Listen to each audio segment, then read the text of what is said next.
po, magandang araw po sa ating lahat. Ngayong araw na ito ay may ipapakita pong recipe sa inyo si Mama Yeps. Hello po Mama Yeps, ano po ang ipapakita mong recipe ngayong araw na to? Magandang araw po sa lahat. Ngayong araw na to ay magluluto po tayo ng sari-sari. Itong sari-sari po ay isang putahe na gawa po sa mga laman loob ng karne. Pwede po tayong gumamit ng karne ng baka or kaya karne ng baboy. Pero ngayon, ang gagamitin ko is karne ng baka. So, ito na po yung ating mga sangkap. Meron po ako ditong, ito ay atay ng baka, beef heart. Meron din po ako ditong kidney ng baka. Ito ay book tripe ng baka. Pwede pa po kayong magdagdag ng iba pa pong laman loob ng baka or kaya baboy kung ano po yung gusto nyo. Siyempre, laman loob po itong lulutuin natin. Hindi mawawala po itong tanglad at saka luya. Ito ay mabisang pantanggal po ng lansa or amoy ng ating laman loob. Ayan, meron din po tayong bawang at saka sibuyas. Itong salted black beans, red and green bell peppers. Maglagay tayo ng konting atsuete powder, pampakulay ng ating putahe. Itong dahon ng laurel or bay leaves. At saka itong beef cubes. Sa pag-isa natin, gagamit tayo ng cooking oil. Sa mga pampalasa naman natin, maglalagay po tayo ng toyo or soy sauce. Oyster sauce, ito ay optional lang po. Kung wala po ay okay lang. Suka or vinegar, asin, whole peppercorn or ground black pepper. Pwede po kayong gumamit ng mga seasoning tulad ng ginsa mix or magic sarap. Depende po yan sa inyo. So, yan na po ang ating mga sangkap para sa ating sari-sari. Napapansin nyo po na itong ating mga laman loob ay malinis na at saka nahiwa na. So, bago ko pa pala ito hiniwa, kinakailangan nyo pong pakuluan muna yung inyong mga laman loob para magiging firm po yung laman at saka mabilis po ninyong mahiwa. At hindi lang po yun. Magandang paraan din po yun para yung sa pagpapakulo natin, matatanggal natin yung dugo ng mga laman loob at syempre yung malansang amoy. Sa pagpapakulo po, kinakailangan na sabayan nyo po ng tanglad. Pwede rin po maglaga kayo ng luya at saka kunting bay leaves para matanggal yung lansa. So, yan po yung mabisang paraan para yung ating mga laman loob ay wala po tayong maamoy na hindi ka nais-nais. So, yun po. Ngayon ay magsisimula na po tayong magluto. Ngayon po, ang una po natin gagawin ay magpapainit po tayo ng mantika dito sa ating kawali. Yan, hintayin lang po natin na uminit yung ating oil. Ngayong medyo mainit na po yung ating oil, pwede na nating unang gisahin itong ating luya.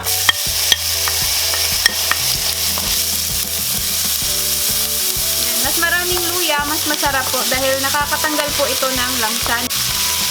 Yan, halu-haluin lang natin hanggang sa bumango po yung ating luya.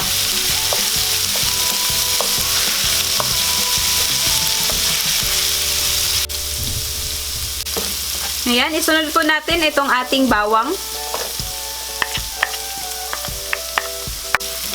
Yan, hintayin lang po natin na medyo mag-light brown din po yung ating bawang. Ngayong medyo light brown na yung ating bawang, isunod na po natin yung ating sibuyas.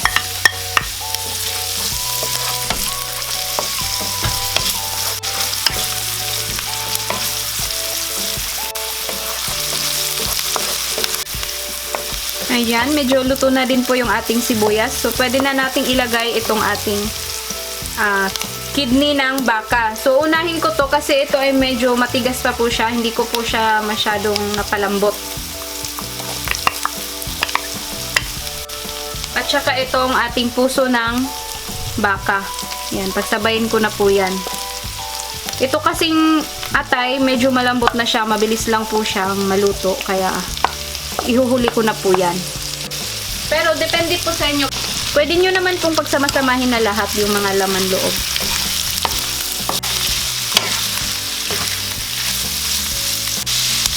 Isisimmer lang po natin yan ng mga ilang minuto. Tatakpan po natin. Ayan, balikan po natin ng mga after 5 minutes. Ayan, balikan na po natin.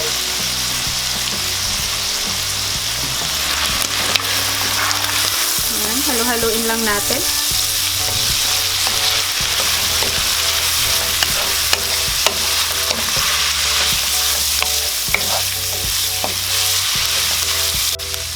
Ngayon, pwede ko nang isunod itong ating atay ng baka. Pati rin itong ating libro ng baka.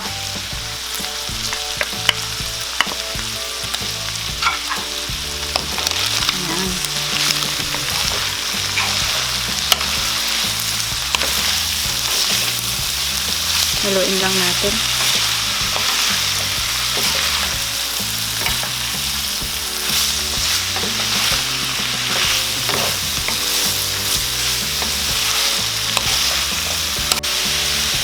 Ngayon, pwede na rin natin ilagay itong ating tanglad para mas lalong bumango po itong ating niluluto. At saka itong bay leaves. Tapos, lagyan na rin po natin itong ating beef cube.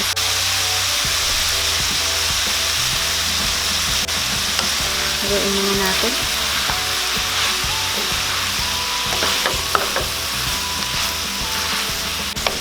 So, ngayon, pwede na nating timplahan itong ating soy sauce or toyo. Yan, depende na po yan sa inyo. Tansya-tansyahin nyo na lang po.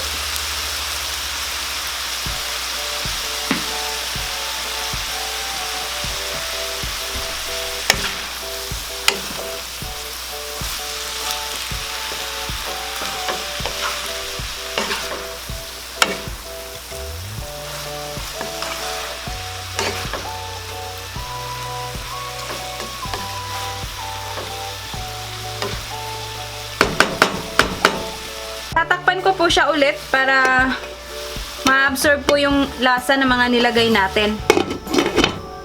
Ngayon, i-check na po natin.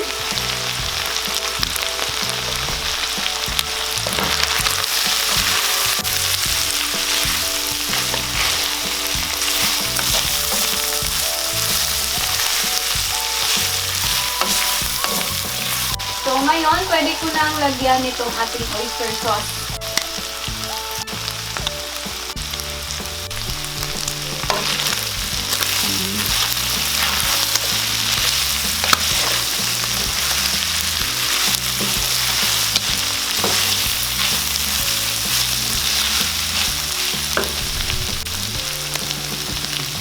Yan, lalagay na po natin.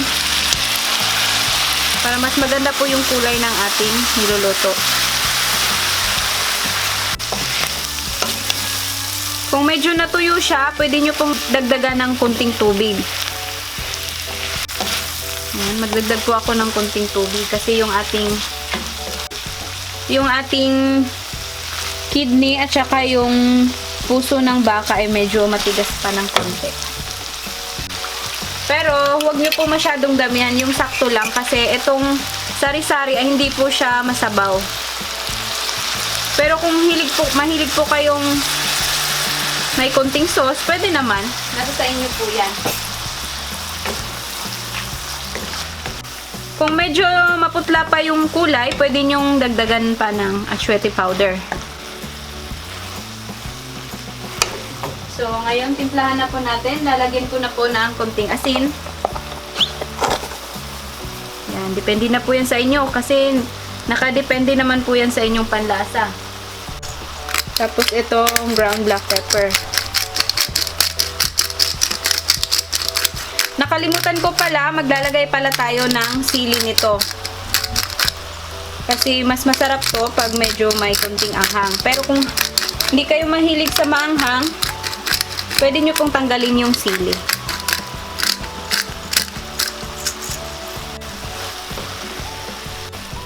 Maya-maya, isusunod po natin yung ating salted black beans. Itong salted black beans po pala, katapos kong natanggal sa lata, ay hinugasan ko muna kasi masyado po itong maalat kung idediretso mo siyang ilagay.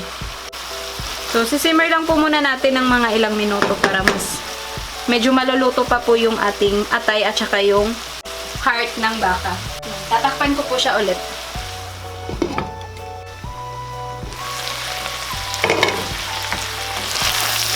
Ngayon, bago ko po pala makalimutan, maglalagay na po tayo ng suka.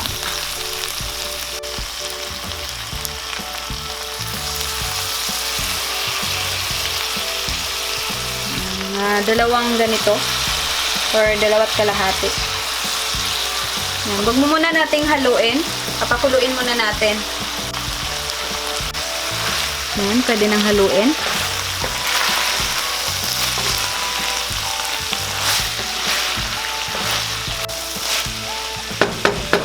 Ngayon, pwede ko nang ilagay itong ating sili.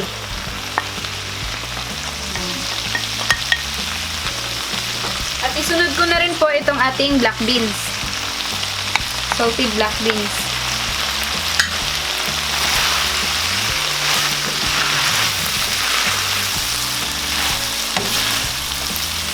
Sobrang sarap po nito kung gawin yung pulutan o kaya pang ulam.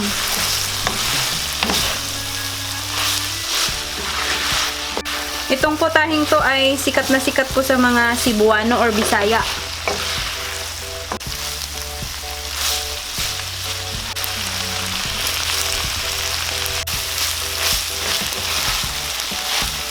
Ngayong medyo tuyo na po yung ating sari-sari.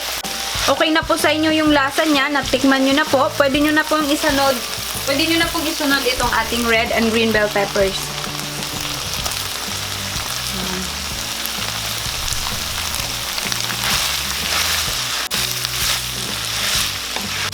Yan, hayaan lang po natin siya ng mga ilang minuto para medyo maluto po yung ating bell peppers. Pero hinaan nyo lang po yung apoy para hindi masusunog. Ayan po, ito na po yung ating sari-sari. Luto na po. So, hahanguin lang po natin para atin nang ma-serve at matikman.